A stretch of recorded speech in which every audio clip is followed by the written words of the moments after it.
Joanne Kellington is a teaching and learning consultant for Education Bradford. She specialises in behaviour and attendance at Key Stage 3, advising teachers across the LEA on good practice in behaviour management. Now think about a language of choice. It can apply to anything in the classroom. This programme looks at the guidance Joanne offers to one teacher keen to learn new strategies for managing her class. We're often asked by teachers, why are these pupils misbehaving?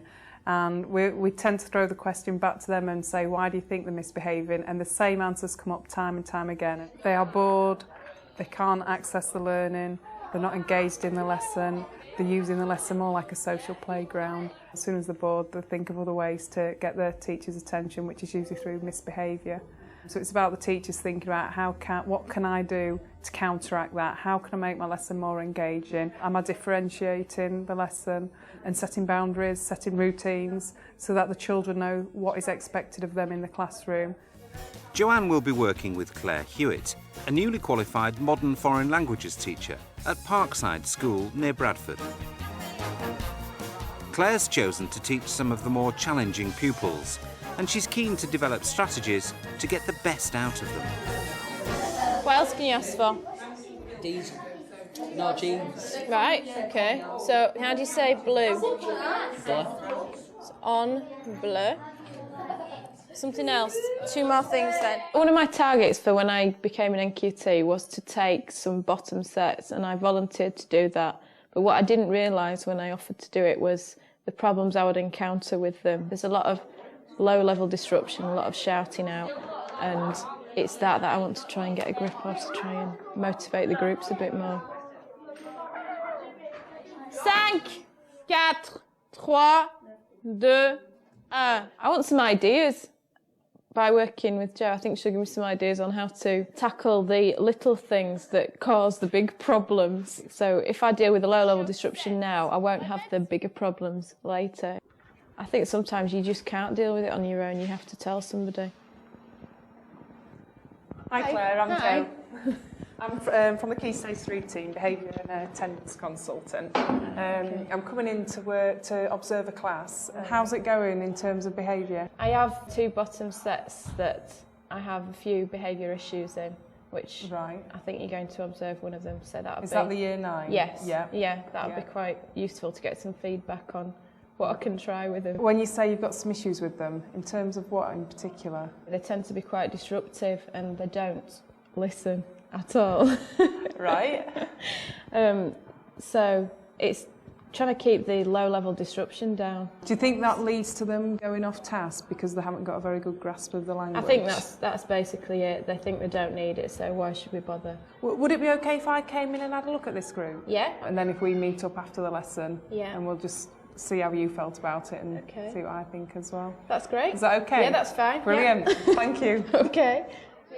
Joanne will observe Claire teaching a French lesson to a bottom set Year 9 class. Okay, allez, entrez, s'il vous plaît. My main focus is to go and observe the group and see how Claire engages with the group, see what sort of relationship she's got with the group, because that tends to be the basis of behaviour management. I'm going to be looking at how the pupils interact with each other. Are they happy to work on their own independently, or are they quite reliant on Claire? I tend to do a general observation, and then we'll look at 2 or 3 areas to target for the second observation, and we'll look at how to implement different strategies. Right, can you put your feet down on the floor, please, James? Sit on your chair properly. Josh, the same to you. Michael, Chris, if you can't stop talking, I'm going to get rid of one of you. Tom, you need to pay attention. Josh, how do you expect to play if you haven't done what I've asked you to do? We've said it in French, we've said it in English, and you've still not done it. Do not shout out. I'm only going to ask people with their hands up. Chris. Michael, can you explain to Josh what he's supposed to do, please? How did you think that went? Awful. I was really embarrassed. They're just a really challenging group, I find. And I don't know what to do with them. What did you find the most challenging in that lesson? Keeping them quiet whilst you're trying to do things. Yeah. It's just the low-level disruption, like I said before. But it's sort of it's high frequency, it's happening all the time, isn't it? Just from watching, it seems though they were desperate for your attention, a lot of them. They wanted you to talk to them, which is good. Yeah. It's just now sort of refocusing it in a positive way so that they're getting attention from you for their poor behaviour. Yeah. So it's trying to turn that around so you're giving them attention for what they're doing well. Counts, excellent.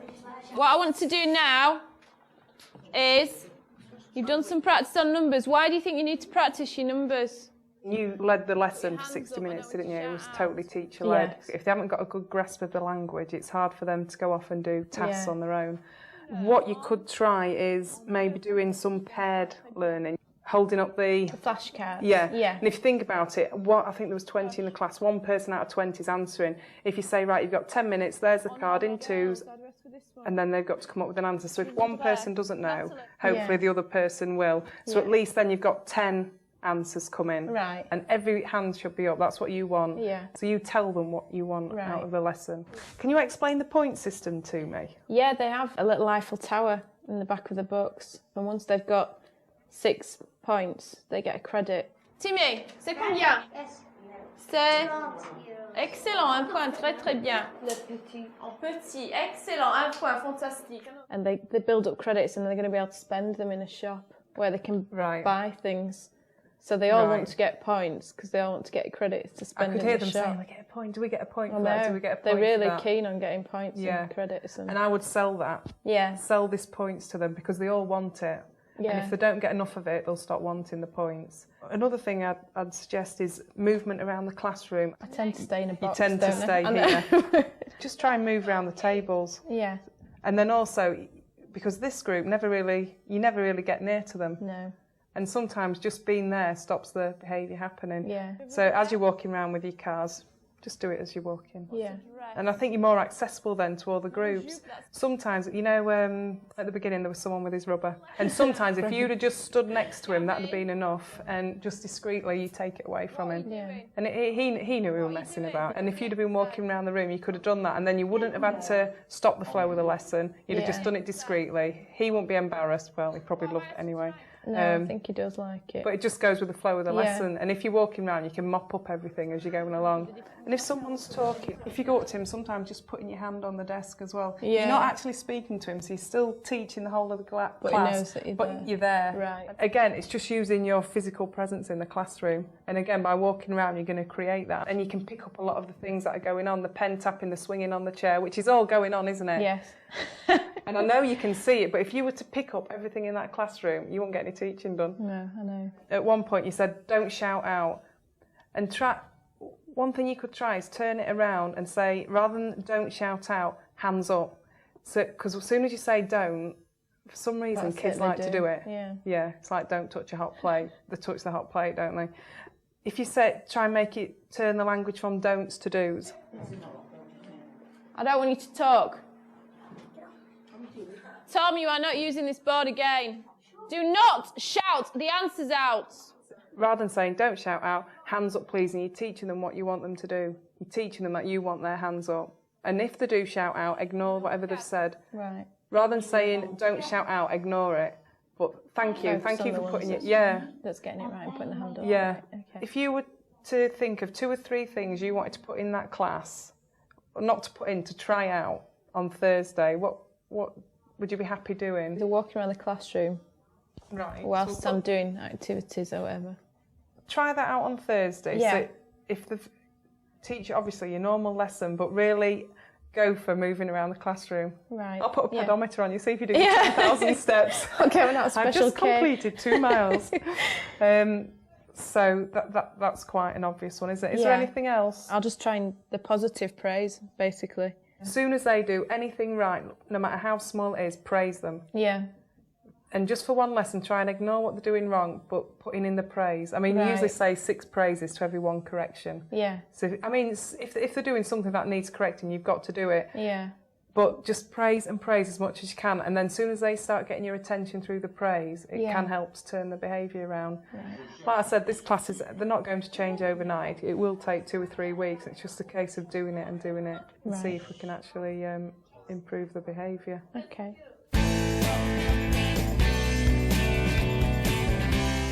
It's a few days later and Jo has returned to Parkside to see how Claire is putting some of her suggestions into practice. These behaviours are very, very typical. Every teacher's going through this. Lots of calling out, lots of children off task. I think it goes right back to what's in it for the kids. The kids need to want to be in the classroom. They need a really good relationship with the teacher. Can you sort your shirt out for me, please? Tuck it in before you sit down, Damien.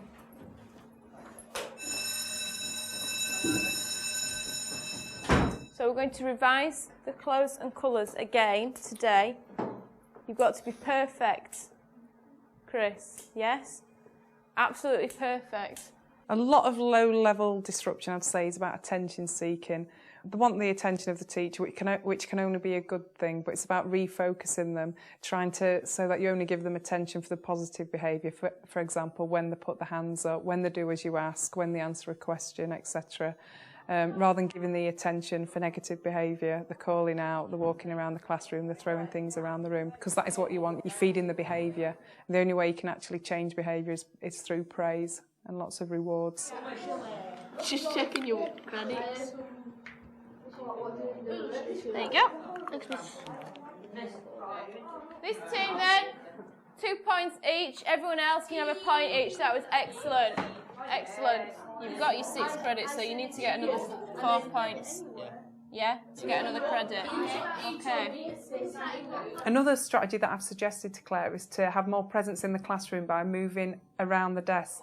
Listen, Damien. What I want you to do... Now again, it's difficult in some classrooms because the desks are quite compact and there isn't the space to move around. But just by moving around the classroom lets the children know you're around. Also, you can use your physical presence again to be proactive, and sometimes just by standing near a child is enough to stop them misbehaving. With Claire's group, it's particularly important that she teaches them new behaviours because, like Claire would admit, there's a lot of calling out. What she needs to do here is teach them that the way to answer a question is to put their hand up, and the only way you can actually teach this is through praising those who are doing it. So when people call out, to ignore them and actually go to the person who's got the hand up and praise them for having the hand up. You've got your hand up, thank you, and then take the answer from them. What's the word for how much it costs? Levez la main. Levez la main. C'est combien? Excellent. You need to think about the basics of actually managing behaviour, which is building a relationship with the class. That is fundamental. If you want to work with the class, particularly a challenging one, you need to have a solid relationship where the children love being in your classroom, they enjoy engaging with you, you show them that you enjoy engaging with them, and you make them welcome into your classroom as well. And I cannot emphasise that enough. Get to know your pupils, particularly the ones who are more challenging. Find time and invest your time with the most challenging pupils and show a genuine interest. What are you going to get? What vouchers are you going to get? I'm trying to get them all before Christmas, so we'll be able to spend them before Christmas. My advice to Claire is she needs to keep practising and persevering and have a lot of patience with them because it is very, very hard to turn around a challenging group. Most people have finished now. I've been round and I've checked most people's work. You were all more or less on the right tracks. 1 point pour chaque personne, ok? 1 point pour chaque personne. Fantastique.